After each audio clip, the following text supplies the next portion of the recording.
मार्गदर्शक नसतो आणि समोरचा साधकही नसतो, काय बोलणार? स्टेट ऑफ माइंड लागतं, त्याने टाईम दिलेला पाहिजे, वेळ असते, प्रसंग असतो. साधना मी कधी देत नाही. केव्हा देतो आपण? गुरुपौर्णिमा, मोदीजी महाराज पुण्यतिथी, नवरात्र, ठराविक वेळेस, केव्हाही नाही, केव्हाही नाही. विशिष्ट दिवस, विशिष्ट प्रसंग असतो,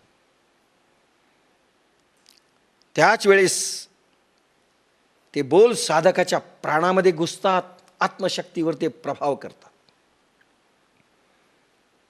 बीज टाकण्याची एखादीच वेळ येत असते, ती ओळखली पाहिजे आणि त्यासाठी तुमची भूमी तयार पाहिजे, मनोभूमी आणि बुद्धी तयार पाहिजे. केव्हा बीज पडेल शब्दांचं सांगता येत नाही, आणि ते शस्त्र कधी होतील किंवा बीज कधी होईल आणि तुमच्यामध्ये टाकल्या जाईल सांगता येत नाही.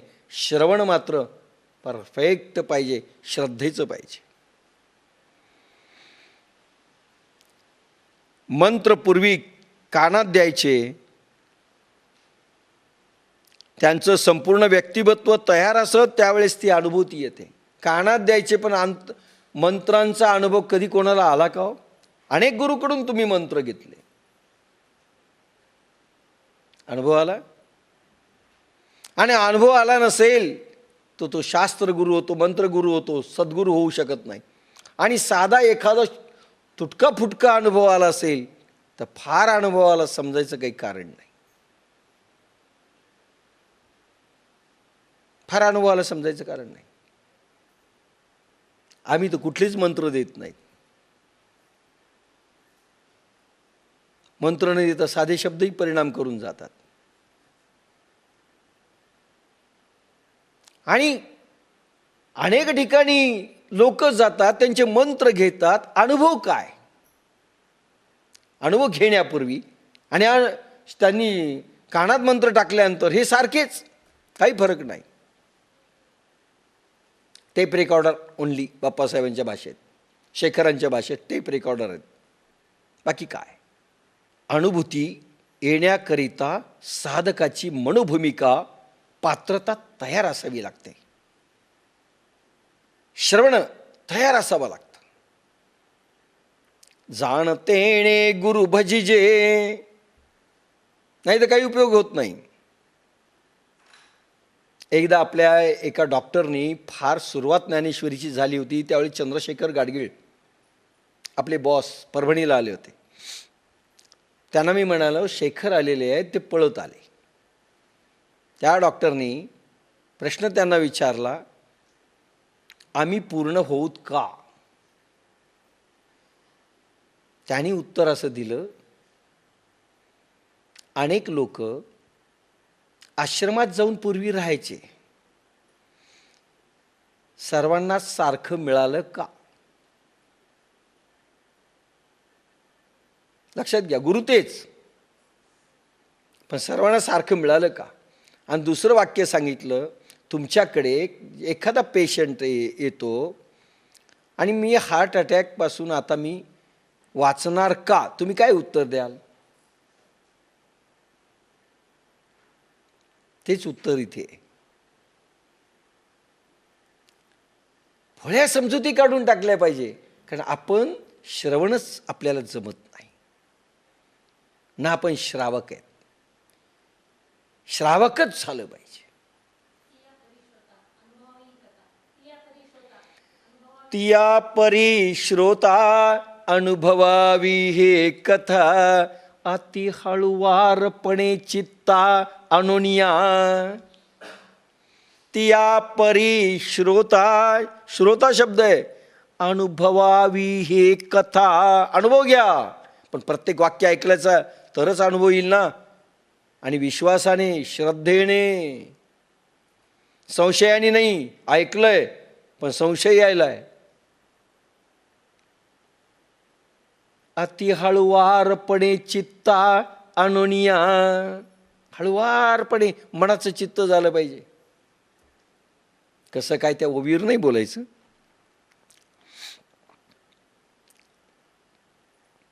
आता न जाणे किती कान फुके गुरु मंत्र देतात. ऐकणारा पूर्ण शांतीमध्ये, पण ऐकणाऱ्याची खरं सांगू का जिज्ञासा पाहिजे. पूर्ण शांत असला पाहिजे तो, आणि त्याला तहान असली पाहिजे. लक्षात घ्या, तुम्ही केव्हा खरी श्रोते व्हाल? पूर्ण तहान पाहिजे ऐकण्याची, पूर्ण शांत मन पाहिजे, आणि काय पाहिजे पुन्हा? जिज्ञासा पाहिजे. काय सांगतात? पुन्हा मला हे मिळणार नाही भांडार. कोणाला वाटतं आम्ही कॅसेट ऐकू? किती जणांनी कॅसेट ऐकले सांगा? किती जणांनी पुन्हा कॅसेट ऐकले? आम्ही गेले की नाही, आम्ही पुन्हा कॅसेट ऐकूत. आणि बरं किती लक्षात राहिलं? काही नाही. बर्बाद होईल आयुष्य, काही होत नाही आपल्याला बाकीचं. काही म्हणतात आम्हाला वेळ नव्हता. अरे एखाद्या वेळेस काय निघून जातं सांगता येत नाही. समग्र ऐकलं पाहिजे. एक ना एक शब्द ऐकला पाहिजे, एक ना एक भाव ऐकले पाहिजे. माऊलीनी ज्ञानेश्वरीची मी सुरुवात जी केली, भावार्थ दीपिका नाम आहे. भाव अर्थ दीपिका. भगवान कृष्ण आणि अर्जुन यांना अनुभव दिल्यानंतर दोघांच्याही चेहऱ्यामध्ये अंतर्भाव बहिर्भाव भावांकन काय झालं त्या ते एक्झॅक्ट टिपलं माऊलीनी, आणि त्याचं शब्दांकन केलं ते म्हणजे ज्ञानेश्वरी. केवळ अनुभव नाही आहेत, मनात काय भाव उसळले, लहरी काय उसळल्या, किती असलं पाहिजे. भाव कसे आहेत? बाप्पासाहेब किंवा एक शब्द आम्हाला बोलायचे,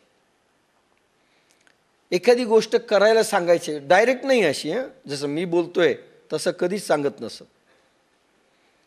आणि एक दिवस संपला की दुसऱ्या दिवशी उलटं सांगायचे. आम्ही कन्फ्यूज व्हायचो. म्हणजे बाप्पासाहेब तुम्ही आम्हाला करायला सांगितलं असं वाटतं पहिल्या दिवशी, आणि आज तुम्ही आम्हाला नाही करायला सांगितलं असं वाटतं, आम्ही काय करावं? म्हणले त्याच्यासाठी अक्कल पाहिजे.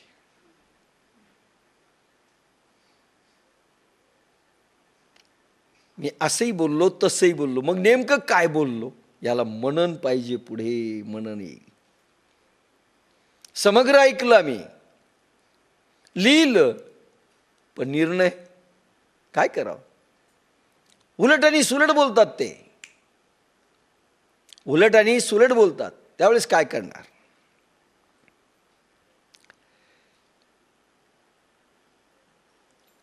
समग्र ऐका, मौन होऊन ऐका, शून्य व्हा ऐकताना.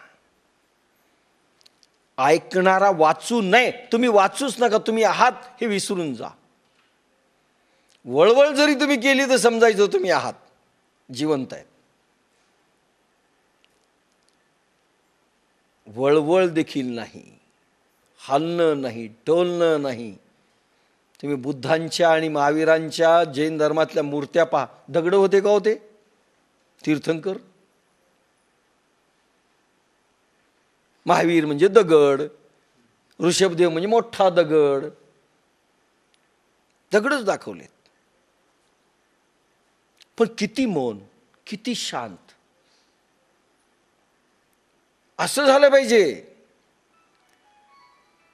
ज्यावेळी शेखरनी आणि मी पुण्यतिथीनिमित्त 1-1.5 वर्षाखाली जो अनुभव घेतला, मी स्वतः दगडासारखा झालो. म्हणून शेखर हातही उचलत नाही.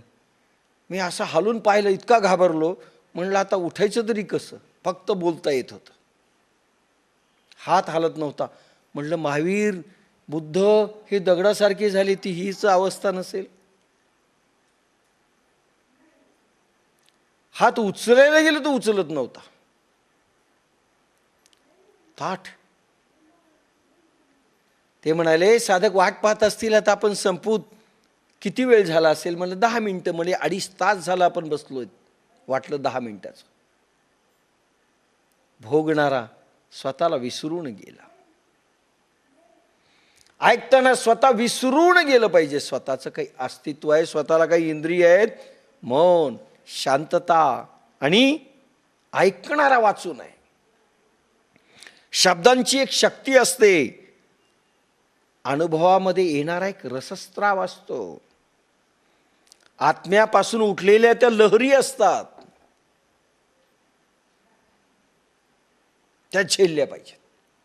जाणतेणे गुरु भजिजे, कारण गुरु देखील त्या स्टेट ऑफ माइंड मधून बोलतो. आणि ऐकणारा त्या क्वालिटीचा असेल तर इमिजिएट अनुभव. हेच घडलं अर्जुनाचं आणि भगवान कृष्णाचं. आणि ह्या ठिकाणी अशी श्रोत्याची पात्रता पाहिजे.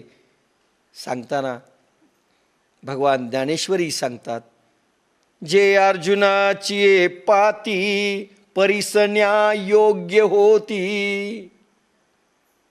जे अर्जुनाची पाती परिसन्या योग्य होती. अर्जुनासारखा श्रावक पाहिजे, श्रोता पाहिजे, पात्र पाहिजे. तेव्हा ज्ञानेश्वरी आणि भगवद्गीतेचं उड्डाण सुरू होतं. आत्मलहरी असतात. नाही तर खडकावर, बाप्पासाहेब नेहमी म्हणायचे, अरे खडकावर बी पेरता येत नाही, ते उगवणार नाही. आम्ही जरी टाकलं, तुम्ही जर खडक होऊन बसलात तर उगवणार नाही. भोळ्या श्रद्धा आहे, तुम्ही फक्त आशीर्वाद द्या. काही लोक काही महाराजाकडे जातात, तो आशीर्वाद देत नसतो, त्याचाच हात धरतात, स्वतःच्या डोक्यावर ठेवतात, जा म्हणतात आता कुठेही त्या महाराजाला.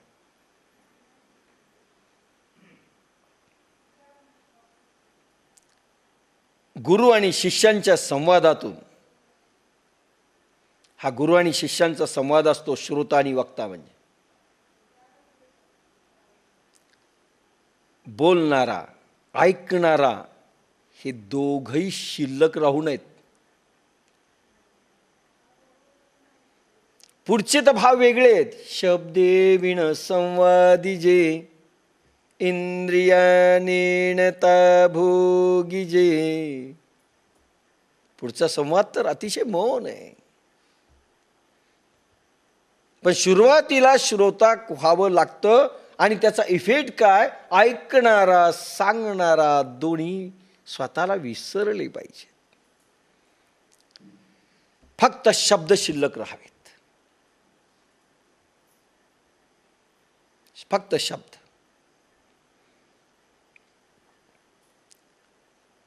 शिष्याने केव्हा मिळेल हे विचारू नये, कधी मिळेल हे विचारू नये. आपले अनुभव सांगावेत, विषय संपला. आम्हाला पुढचं काय, अनेक साधक आजकाल विचारायला लागलेत. पुढे एक साधक म्हणाले, पूर्वीसारखे अनुभव येत नाही. म्हणलं येत नसतील, भगवंताची पॉवर कमी झाली असेल. नाही तसं नाही झालं म्हणले, पण जरा पहिले फार येत होते. म्हणजे येत असतील. आता भगवंताला अनुभव द्यायचे नाहीत असं ठरवा. तुम्हाला अनुभव द्यायचे नाहीत, दिले ही चूक केलं असं समजा भगवंताला वाटलं. आता याला काही दिवस द्यायचे नाही. तुम्ही साधना करणार की नाही? साधनेवर इच्छा नाही आहे, फळावर इच्छा आहे. साधनेवर प्रेम नाही, फळावर प्रेम आहे. फळ पाहिजे डायरेक्ट. मेडिकलची डिग्री हवी आहे, अभ्यास नको आहे. आणि लगेच पाहिजे. आम्हाला अनुभव येत नाही, नाही येणार.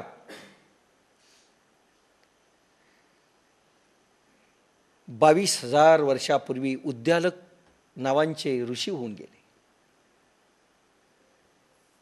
त्यांचा शिष्य होता श्वेतकेतू. हा श्वेतकेतू ज्या वेळेस पहिल्यांदा एंट्री झाली, गुरुनं नाव देखील विचारलं नाही. आश्रमामध्ये कशाला आला हेही विचारलं नाही. तो म्हणे नाही विचारलं असेल, जाऊ द्या.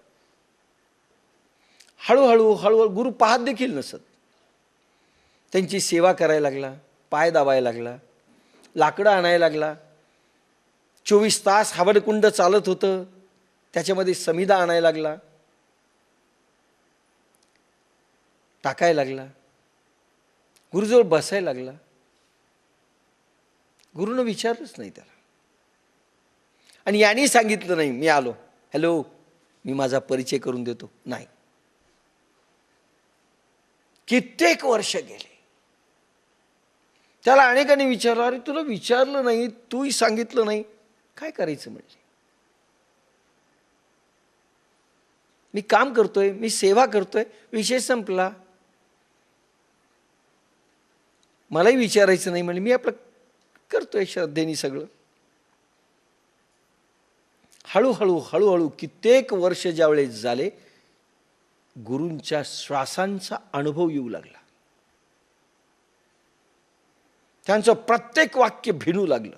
सहज ते बोलत असत सगळ्यांना, प्रत्येक वाक्य भिनू लागलं अंगामध्ये. त्यांची धडधड देखील हृदयाची त्याला ऐकू येऊ लागली. कारण तो मौन व्हायला लागला. मौन पारडं बदललं. मौनामधून अनुभूती सुरू झाली. इंद्रियांच्या हालचाली बंद झाल्या. एक प्रकारची बोध अवस्था, समाधी अवस्था ॲटोमॅटिक येऊ लागली. आणि त्यांनी काही सांगितलं की संपूर्ण शरीराचे कान करून तो ऐकायचा. बस काम झालं. ही परीक्षाही होती, नाही विचार. आपल्याकडे किती दिवस झाला आम्ही यायलो, आळंदीच्या तर चक्रच वाढल्या. काही लोक हिशोब करतात, काही लोक म्हणते एक दिवसाकरता यावं काय. म्हणलं हो माऊली लहाने आशीर्वाद द्यायला पाहिजे तुमच्यासारखे लोक. माऊलीला आशीर्वाद देऊन या. बिचारे बसलेत तिथे, तुमचा हात पाहिजे त्यांच्या डोक्यावर माऊलीच्या. काही घ्यायचंय बोधच नाही. आम्हाला फुरसत नाही, फक्त देवानी फुरसत काढावी. आम्हाला मरणाकडे जाणाऱ्या गोष्टीत रस आहे, त्या फार महत्वाच्या वाटतात. देव हा आखरीच्या नंबरवरचा विषय आहे. शेवटच्या लाईनीमध्ये टाकाऊ पदार्थामध्ये कोणी उभा असेल तर देव.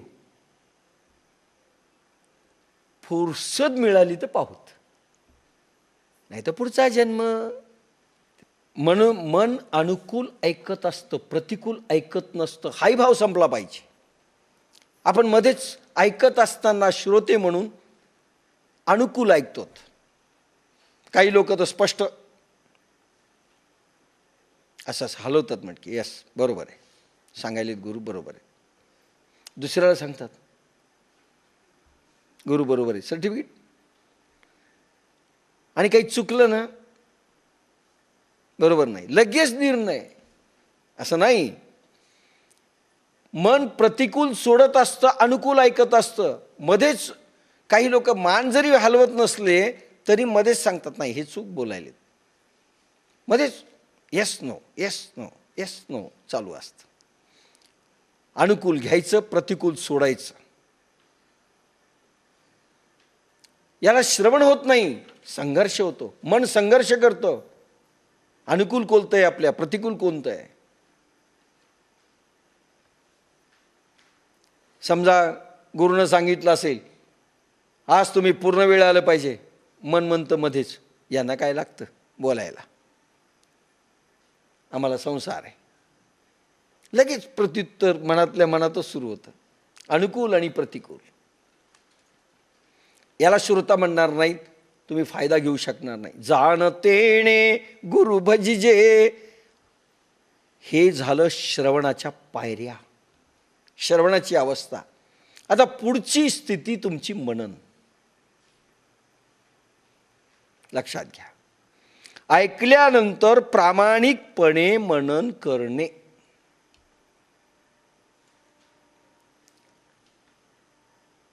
आपण काय करतो माहितीये का, समजा तुम्ही पूर्ण ऐकलं मनन करायला लागलं तर मतलबापुरतं घेतो. मतलबापुरतं.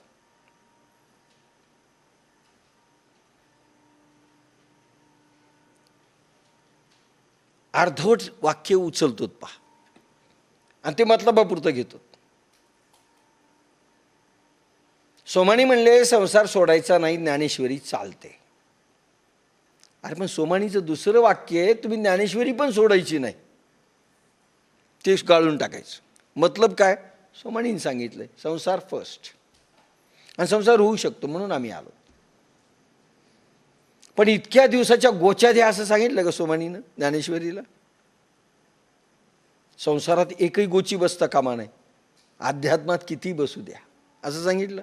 मतलबाचं घ्यायचं आणि अनुकूल जे प्रतिकूल वाटतं ते सोडून द्यायचं, हे मनन नाही. यालाही मनन म्हणत नाहीत. पहिली आठ पूर्ण ऐकलं पाहिजे, त्याच्या आधी स्वीकार किंवा अस्वीकार त्या गोष्टीचा करूच नका, पूर्ण ऐका. त्याच्या आधी, पूर्ण ऐकण्याच्या आधी स्वीकार अस्वीकार निंदा किंवा प्रशंसा मनामध्ये देखील करू नका. हे काय छान बोलायले हास्यही नका आणू, मौन ऐका, पूर्ण वाक्य ऐका, तटस्थ भावाने ऐका. लगेच जज म्हणून निर्णय देऊ नका, मनातल्या मनात तटस्थ भावाने ऐका. चिंतन करू नका ऐकत असताना. लेखक आणि कवींची फार फजिती आपल्या लाईनमध्ये, त्यांचं चालूच असतं चिंतन. पण कधी कधी मी लेखकांना म्हणत असतो की थोडी लेखणी बंद करा, त्याचे अर्थ वेगळे समजतात. मी काल म्हटलं ना, अर्थ तुमचे आहेत, तुम्ही लावून घेतले. सांगणाऱ्याचा हेतू काय होता? कारण तुमचं मध्ये घुसडून टाकलं. कालच मी सगळे उदाहरणं दिली. चिंतन करूच नका. मनन, शब्द आणि मनन आणि चिंतनामध्ये फरक आहे. आणि जनरली शब्द चिंतनच वापरला जातो. आम्ही ईश्वराचं चिंतन करतोय, कशातही आपण चिंतन शब्द वापरलाय. चिंतेपासून चिंतन शब्द बनलेला आहे. चिंता आणि चिंतनमध्ये फारसा फरक नाही. चिंतनाचा अर्थ काय? अपरिचित म्हणजे दुसऱ्या व्यक्तीबरोबर बुद्धीची केल्या जाणारी कसरत. अपरिचित किंवा दुसरा जो व्यक्ती आहे तो काही सांगतोय ते बरोबर आहे की नाही करण्याकरिता तुम्ही केलेली बुद्धीची कसरत म्हणजे चिंतन. ती वरपांगी असते. मननामध्ये परिचित व्यक्तीचे शब्द आत्मसात केल्यानंतर विचार करायचा असतो. चिंतनामध्ये अपरिचित व्यक्ती असते. अपरिचित म्हणजे एखादा कोणीतरी लेखक असेल, एखादा महाराज असेल, तुमच्या समोर नाही, त्यांनी काहीतरी बोललं, वर्तमानपत्रात तुम्ही ऐकलं, त्याच्यावर तुम्ही भाष्य केलं, चिंतन. थर्ड पर्सन, परिचित नाहीये, हे चूक बोलले, आपण लगेच सुरू करतो, ते चिंतन झालं. मननामध्ये परिचित व्यक्ती आहे, आपल्या जवळची आहे, कदाचित गुरुही असतील, साधक असतील, प्रियजन असेल, माहितीचा असेल. परिचित व्यक्तीचे शब्द आत्मसात केल्यानंतर विचार करायचं. पूर्ण शब्द, पूर्ण भाषण जशाच्या तसं आत्मसात करा आणि मग त्याच्यावर ते विचार करा. दॅट इज मनन. चिंतनात संघर्ष आहे. तुमचे विचार आणि त्याचे विचार याचे वादिवाद स्पर्धा आहे. कुलकर्णीबाईंनी आपल्या पुस्तकात हे लिहिलं, हे बरोबर नाही, त्यांचं चिंतन कमी पडलं. असं ज्यावेळेस म्हटलं जातं, एक संघर्ष आहे तुमच्या विचारांचा, त्याच्या विचाराचा. त्याचं ॲक्सेप्ट करत तुम्हाला पाहायचं असेल चिंतन काय असतं, तर एखादं पुस्तक लिहू द्या, त्याची कशी चिरफाड करतात हे साहित्यिक. एखाद्या उद्घाटनाला जा,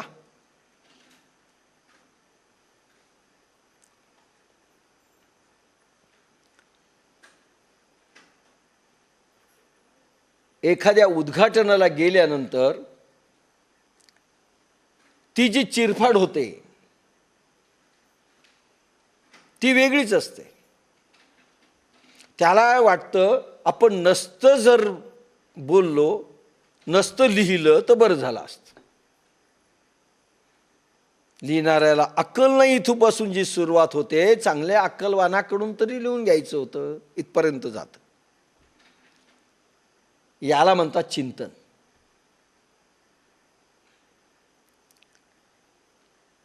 चिंतन म्हणजे एक प्रकारचं भांडण, स्पर्धा, संघर्ष.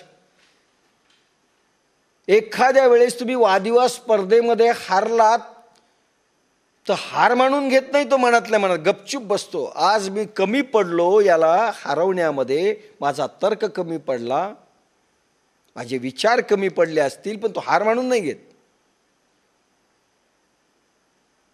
आणि कुठलाही पुस्तक लिहिणारा देखील साहित्यिक हार मानून घेत नाही. ठीक आहे, यांच्यासमोर बोलता नाही आलं, पण असं नसतं बोलायचं. चिंतनामधले दोन्ही व्यक्ती हार मानून घेत नाहीत. हारलेला तो म्हणतो ठीक आहे, कमी पडला असेल पण माझं खरं आहे. मननामध्ये तसं नाही.